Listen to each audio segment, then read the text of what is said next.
રાધનપુરમાં પ્રથમ બાલિકા શક્તિ સન્માન સમારંભ 2026 યોજાયો. બાલિકાઓને શિક્ષણ કિટનું વિતરણ. રાધનપુર શહેરની મારુતિ નંદન સોસાયટી ખાતે આશીર્વાદ મહિલા સેવા ટ્રસ્ટ રાધનપુર દ્વારા પ્રથમ બાલિકા શક્તિ સન્માન સમારંભ 2026 નું ભવ્ય આયોજન કરવામાં આવ્યું હતું. કાર્યક્રમ દરમિયાન બાલિકાઓને આધુનિક શિક્ષણ કિટનું વિતરણ કરી શિક્ષણ પ્રત્યે પ્રોત્સાહિત કરવામાં આવી હતી. કાર્યક્રમના અધ્યક્ષ તરીકે નવીનભાઈ પ્રજાપતિ, સંઘ સંચાલક જી. મહેસાણા વિભાગ ઉપસ્થિત રહ્યા હતા.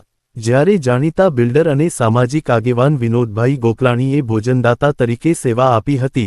આ પ્રસંગે રાધનપુર નગરપાલિકાના ઉપપ્રમુખ હરેશભાઈ ઠક્કર, રાધનપુર પોલીસ સ્ટેશનના પીઆઈ સાહેબ સહિત અનેક મહાનુભાવો, આગેવાનો, વાલીઓ અને નાગરિકો મોટી સંખ્યામાં ઉપસ્થિત રહ્યા હતા. ઉપસ્થિત મહેમાનોએ બાલિકાઓને શિક્ષણના મહત્વ અંગે માર્ગદર્શન આપી તેમના ઉજ્જવળ ભવિષ્ય માટે શુભેચ્છાઓ પાઠવી હતી. કાર્યક્રમના આયોજનમાં મહેશભાઈ શાસ્ત્રી, આનંદધામ નો મહત્વપૂર્ણ ફાળો રહ્યો હતો.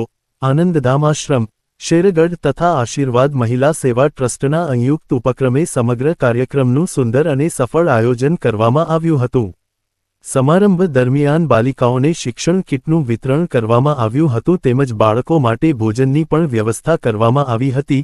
કાર્યક્રમના અંતે ઉપસ્થિત મહાનુભાવોએ બાલિકાઓને આશીર્વાદ પાઠવી તેમના ઉજ્જવળ ભવિષ્ય માટે શુભકામનાઓ વ્યક્ત કરી હતી. આશીર્વાદ મહિલા સેવા ટ્રસ્ટના પ્રમુખ રેખાબેન પટેલ તથા ડાયાભાઈ પટેલે સમગ્ર કાર્યક્રમને સફળ બનાવવા માટે ભારે જહેમત ઉઠાવી હતી. ટ્રસ્ટના કાર્યકરો અને સેવાભાવી આગેવાનોના સહયોગથી કાર્યક્રમ સફળતાપૂર્વક સંપન્ન થયો હતો. બાલિકાઓના શિક્ષણ, સશક્તિકરણ અને સર્વાંગી વિકાસને પ્રોત્સાહન આપતા આવા કાર્યક્રમો સમાજમાં સકારાત્મક સંદેશ ફેલાવે છે અને નવી પેઢીને શિક્ષણ તરફ આગળ વધવા માટે પ્રેરણા પૂરી પાડે છે.